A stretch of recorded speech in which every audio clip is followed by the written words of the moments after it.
श्री स्वामी समर्थ मंडळी. तर असं म्हणतात की बायको नवऱ्याकडून काम करून घेते, पण आमच्याकडे ना उलटं आहे बरं का. माझे नवरोबाच माझ्याकडून सगळे कामं करून घेतात, ते पण लाडी गोडी लावून. माझे सासू सासरे गावाला गेलेले होते. काल त्यांनी कांद्याला पाणी धरलं होतं आणि आज उसाला काढून द्यायचं होतं. सगळी तयारी करून ठेवली आणि मेन म्हणजे कॉक फिरवायचेच विसरून गेले.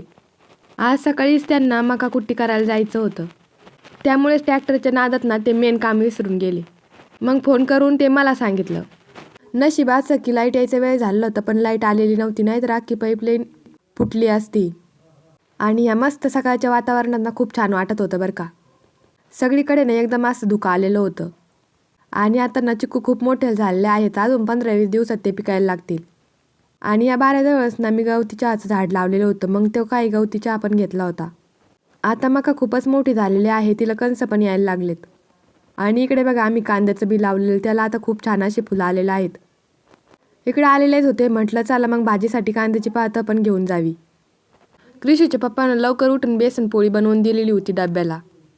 सासूबाई पण घरी नव्हत्या आणि ते पण ट्रॅक्टर घेऊन गेल्यामुळे ना जनावरांची जबाबदारी पण माझ्यावरच आलेली. त्यांच्या खाली एवढं सारं शेण पडलेलं होतं, खूप राडा केला होता त्यांनी. लग्नाच्या अगोदर ना माझे नवरबाज हे काम करत होते बरं का, पण त्यांनी हळूहळू ना या कामामधून रिटायरमेंट घेतलेली आहे. आता ते काम ना मलाच करावं लागतं. शंभू छोटा असल्यामुळे 4 महिन्यापासून ना सासूबाई ते करतात, पण आता हळूहळू मी माझ्या ड्युटीवर यायला लागलेले आहे. मग ना सगळं शेण उचललं आणि मस्त झाडून घेतलं होतं.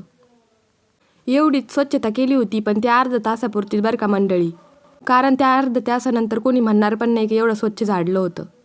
पण जनावराला तरी काय म्हणणार, ते मुख्य जनावर बिचारे, त्यांना एवढं कळत असत त्यांनी आपल्याला विचारलं पण नसतं. झाडून झाल्यानंतर त्यांना वैरण पण टाकली होती.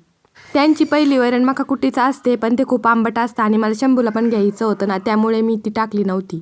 बाहेर आवरेपर्यंत माझे दोन्ही पाडसं पण उठून खेळायला लागलेले होते. चला पुन्हा भेटूयात.